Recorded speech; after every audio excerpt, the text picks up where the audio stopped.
Namaste and hello everybody. నేను మీ doctor Shruti, consultant, fertility expert, 39 hospitals, LB Nagar branch.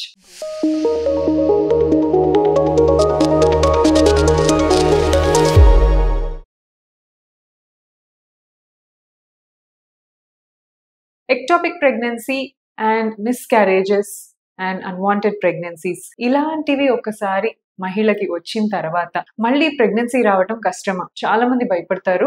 And ectopic pregnancy అనేది it's not in our hands. ఎవరికి ectopic వస్తుంది అనేది ఎవరు కనుక్కోవడం అంత కుదరదు అనమాట. సో ఒకవేళ బై మిస్టేక్ మీకు ఎక్టోపిక్ ప్రెగ్నెన్సీ వచ్చినా, దానివల్ల ఒక ట్యూబ్ తీయడం జరిగినా, లేదా ఏ అనివార్య కారణాల వల్ల మీకు అబార్షన్స్ జరిగినా, అండ్ అన్వాంటెడ్ ప్రెగ్నెన్సీస్ వచ్చి కొంతమంది ఇప్పుడే మాకు ప్రెగ్నెన్సీస్ అవసరం లేదు, maybe we want to focus on the career అలా అనుకొని ప్రెగ్నెన్సీస్ టర్మినేషన్ చేయించుకుంటారు. అంటే వాంటెడ్ గానే పిల్స్ తీసుకుంటారు ప్రెగ్నెన్సీ అబార్షన్ కోసం. సో ఇలా మనం చేపించుకున్న తర్వాత, ఇలా అయిన తర్వాత మళ్ళీ ప్రెగ్నెన్సీ రావడానికి కష్టం అవుతుందా అని అడుగుతారండి. So first I will talk about ectopic pregnancy. Ectopic pregnancy అంటే గర్భసంచిలో నార్మల్ గా ప్రెగ్నెన్సీ రావాలండి. ఈ ప్రెగ్నెన్సీ అనేది గర్భసంచిలో వస్తేనే 9 నెలల వరకు క్యారీ అవుతుంది అండ్ హెల్తీ బేబీ డెలివర్ చేయగలుగుతాం. బట్ అదే pregnancy instead of forming in the uterus, outside the uterus, anywhere outside the uterus, tube లో కానివ్వచ్చు, ఓవరీస్ పైన కానివ్వచ్చు, abdominal cavity or even liver, కొంతమందికి అయితే ఇంటెస్టైన్స్, డిఫరెంట్ ఏరియాస్ లో pregnancies వస్తాయి. దీన్ని ఎక్టోపిక్ అంటారు. ఇందులో most common is a tubal pregnancy. So tube లో వచ్చే ప్రెగ్నెన్సీ చాలా కామన్. సో ఈ ప్రెగ్నెన్సీ రావటం వల్ల కొంతమందికి ట్యూబ్స్ పగిలిపోవటము, అండ్ లేదా ట్యూబ్ పగిలిపోకపోయినా మనం ఎక్టోపిక్ ప్రెగ్నెన్సీ అనేది ఎక్కడ ఉన్నా సరే అది ఖచ్చితంగా తీసేయాలి. బికాస్ అది 9 నెలల వరకు క్యారీ కాదు అండ్ అది అన్హెల్దీ ప్రెగ్నెన్సీ. అది బ్లీడ్ అయితే కనుక వైఫ్ కి ప్రాణాపాయ పరిస్థితి కూడా రావచ్చు. సో ఎక్టోపిక్ ప్రెగ్నెన్సీ వచ్చింది అంటే ఖచ్చితంగా ఆ ప్రెగ్నెన్సీని తీయించుకోవాలి. అండ్ ఇన్ కేస్ ట్యూబ్ లో వచ్చింది అనుకోండి, మీకు one of the tubes either right are left కానీ ఏదైనా ట్యూబ్ లో వస్తే ఆ ట్యూబ్ ఖచ్చితంగా తీసేయాల్సి ఉంటుంది. If it is already growing and rupture symptoms ఏమైనా కనిపిస్తున్నాయంటే తీసేయాల్సి ఉంటుంది. సో ఈ ట్యూబ్ ఒకటి తీసేయటం వల్ల మన ఇన్ఫర్టిలిటీ ఛాన్సెస్ కాస్త పెరుగుతాయండి. ఎందుకు అని అంటే ఆల్రెడీ ఎక్టోపిక్ వచ్చిన వాళ్ళకి 5 to 6% రికరెన్స్ రిస్క్ మళ్ళీ ఉంటుంది. సెకండ్ ప్రెగ్నెన్సీ కూడా మళ్ళీ అటెంప్ట్ చేసినా కూడా మీకు ఎక్టోపిక్ రావచ్చు.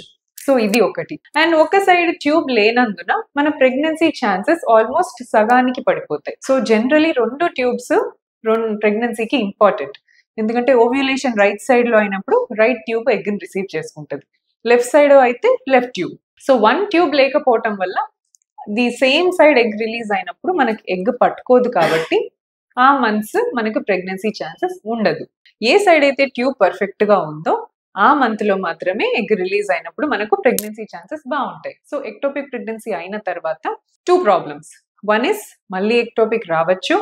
సెకండ్ ప్రాబ్లం కొద్దిగా ఇన్ఫర్టిలిటీ ఛాన్సెస్ పెరగచ్చు. సో వెంటనే ప్రెగ్నెన్సీ ప్లాన్ చేసుకోవాలి. ఎక్టోపిక్ ఎందుకు వచ్చింది అనేది ఎవాల్యుయేషన్ చేయించుకోవాలి. ఏదైనా ఇన్ఫెక్షన్ వల్ల వచ్చిందా, లేదా కొంతమంది ప్రొలాంగ్డ్ పిల్స్ యూజ్ చేయడం వల్ల కూడా ట్యూబల్ మొటిలిటీ అనేది తగ్గిపోతుంది, దీని వల్ల వచ్చిందా రీజన్ కనుక్కొని అప్పుడు ప్రెగ్నెన్సీ ప్లాన్ చేస్తే better. Next miscarriages. So miscarriages, abortions, terminations ఇవన్నీ ఒకటే అని. సో ఇలా ఫర్ ఎగ్జాంపుల్ మీకు అబార్షన్ అయింది, మేబీ బేబీ బాగాలేకపోవటం వల్లనో, లేదా గర్భసంచిలో ప్రాబ్లం ఉండటం వల్లనో, ఏదో రీజన్ వల్ల అబార్షన్ అయింది. యాక్చువల్లీ ఎవ్రీ ప్రెగ్నెన్సీ అండి, every healthy pregnancy has 25% chance of abortion.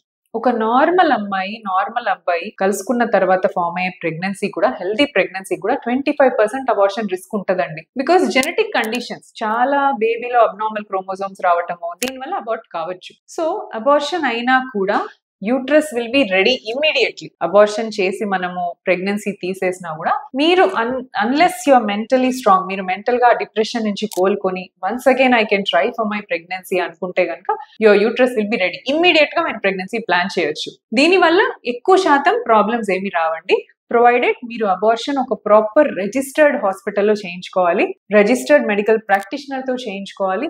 ఊర్లలో, రిమోట్ ప్లేసెస్ లో యూజ్ చేసే ఇన్స్ట్రుమెంట్స్ స్టెరైల్ గా ఉండవన్నమాట. దీనివల్ల స్టెరైల్ గా ఉండి నీట్ గా రిమూవ్ అయిపోతుంది. గర్భసంచిలో కూడా రెమినెంట్స్ మిగిలిపోకుండా, తర్వాత ఇన్ఫెక్షన్ రాకుండా ఏ ప్రాబ్లమ్స్ ఉండవు. సో ఇదొక్కటి you have to make sure. And కొంతమంది ఏంటంటే they are not planning for pregnancy but unexpected గా వాళ్ళకి వచ్చేసింది. సో వాళ్ళు ఏంటి, పిల్స్ తీసుకుంటారు, అన్వాంటెడ్ అని టర్మినేట్ చేసుకోవడానికని పిల్స్ తీసుకుంటారు. సో ఈ పిల్ తీసుకున్న తర్వాత చాలా కాలానికి మళ్ళీ ఇంకా ప్రెగ్నెన్సీ రావట్లేదు, అప్పుడు ప్రయత్నం చేసినప్పుడు రావట్లేదు. దానివల్ల ఇప్పుడు ఏమన్నా ఎఫెక్ట్ పడిందా అని కూడా ఆలోచిస్తారు. సో యాక్చువల్లీ అన్వాంటెడ్ అనే పిల్ తీసుకున్నా కూడా ఒక ప్రాపర్ మెడికల్ గైనకాలజిస్ట్ కానీ ఆబ్స్టెట్రిషియన్ అండర్ గైడెన్స్ లో మీరు తీసుకొని ప్రాపర్ యాంటీబయాటిక్స్ కవరేజ్ ఇస్తూ స్కాన్ లో మొత్తం పోయిందా లేదా, మొత్తం క్లియర్ అయిందా యూట్రస్ చెక్ చేసుకుంటే అప్పుడు డాక్టర్ మీకు క్లియర్ గా చెప్తారు ఇంకా కాస్త మిగిలిందండి మనం మళ్ళీ తీయాలి, లేదా కంప్లీట్ గా క్లియర్ అయింది you can go ahead with second pregnancy. So under the proper guidance ఉండి యాంటీబయాటిక్ కోర్స్ యూస్ చేసి కరెక్ట్ గా ఫాలో చేసి యూట్రస్ ని అబ్యూస్ చేయకపోతే మనకి ఎలాంటి ప్రాబ్లమ్స్ రావు. So this is all about pregnancy after ectopics or abortions. Thank you so much.